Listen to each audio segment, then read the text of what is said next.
Most of us have seen this graph of Dr. Burkitt regarding South African populations in 1994. And as you know, the population then was divided up between rural blacks, urban blacks, coloreds, Indians, and whites. And what you have to look at is the CHD stands for coronary heart disease. The rural blacks had none. And then when they became urbanized, they started getting the risk factors for heart disease, namely obesity, high blood pressure, and diabetes. And then by the time you moved up the apartheid ladder and got to the colored population, they started getting full-blown heart disease, strokes, and such. And that was sustained in the more affluent populations. Also, you would notice that they didn't have dental problems, osteoporosis, and this is an extraordinary amount of information. Let's move on.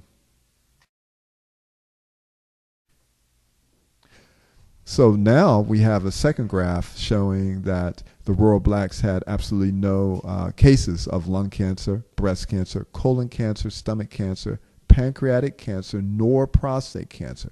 And as you go up the more affluent populations, then these cancers manifested. I might point out that the rural blacks had endemic hepatitis B in certain areas, must have eaten something hot to get esophageal cancer, and also had some exposure to human papillomavirus, but apparently urbanizing, they had more exposure to that and other viruses.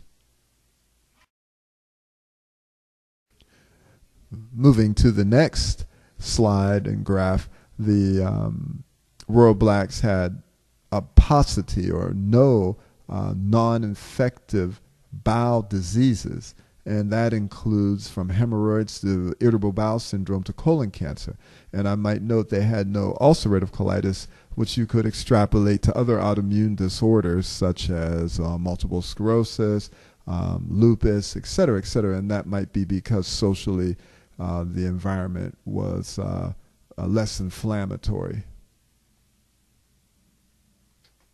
Also want to point out that these numbers also apply to ancient Europe, ancient Japan, ancient China, Native American lands, etc. So you might look at a country, say for instance Germany or England, the rich folks were getting the congestive heart failure, the gout, etc. This is documented, whereas the poor folks who were eating the heartier bread and the more regular food, they didn't get those type of Western diseases as well.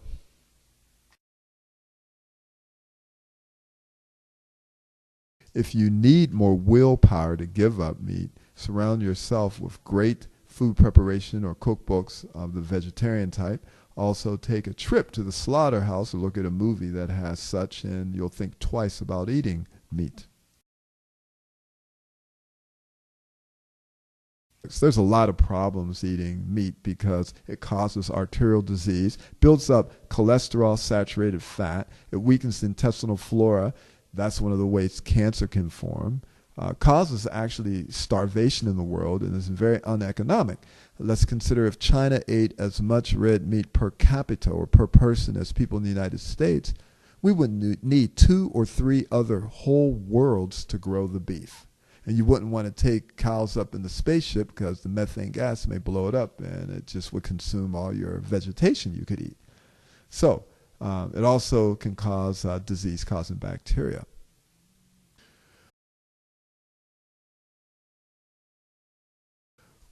Let's turn our attention to 9 reasons we're not built to eat meat. We can compare ourselves to herbivores and carnivores, and certainly we're more like the herbivores, for instance, the gorillas. The molars are flat so they can grind. The jaws don't open wide, no claws. Our bowel walls are full of pouches so that the vegetables can truly digest, and intestines are very long, and meat could cause putrefaction because of that. Whereas flesh eaters have very short GI tracts, and the meat can pass through quickly, and the bowel walls are smooth, and they have long, sharp claws and jaws open wide, as well as having long canine teeth. Also, herbivores have alkaline stomachs, whereas carnivores have highly acid stomachs to digest meat. Herbivores drink by swallowing, and carnivores by lapping. Herbivores sweat through their skin pores. Carnivores sweat through their tongues. And most of us don't want to jump on a cow and eat it, or chicken and eat it when we see a smaller animal.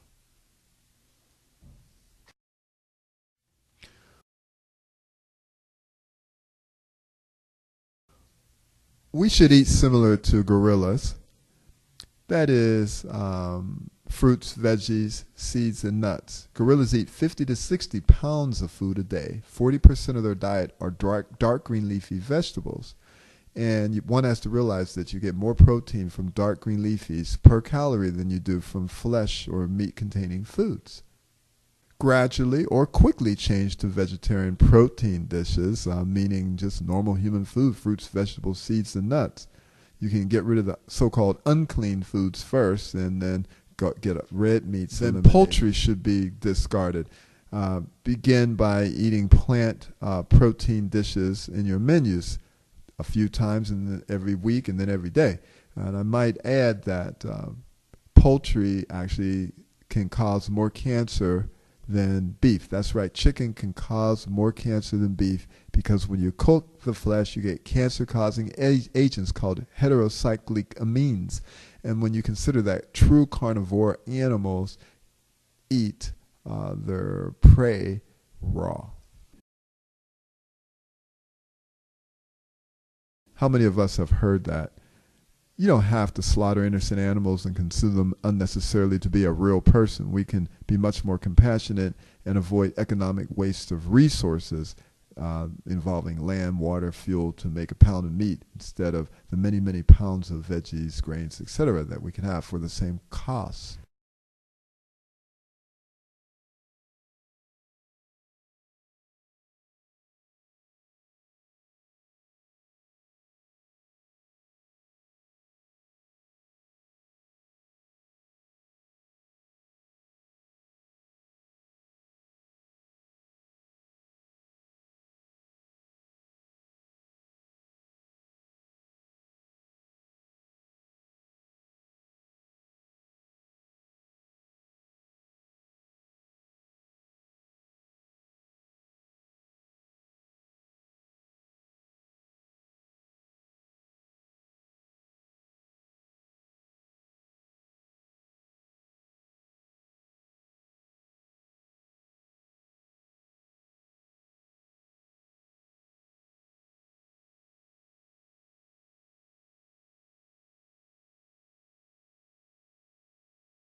Hi, this song is about greens, the curative power of greens, the importance of having plenty of fresh greens in our daily diet, the ability of greens to restore, regenerate, and rejuvenate and maintain vibrant health.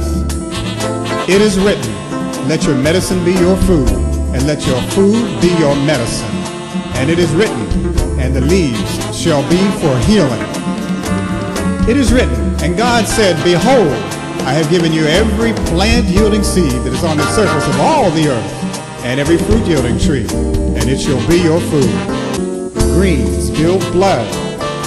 Greens clean blood. Greens rehabilitate your liver. Greens prevent cancers. Greens restore, regenerate, and rejuvenate.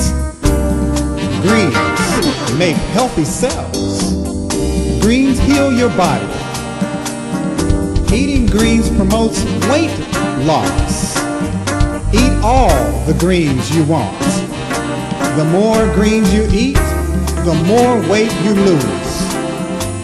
Greens have chlorophyll that clean the blood and detoxify the body. Greens are the thing.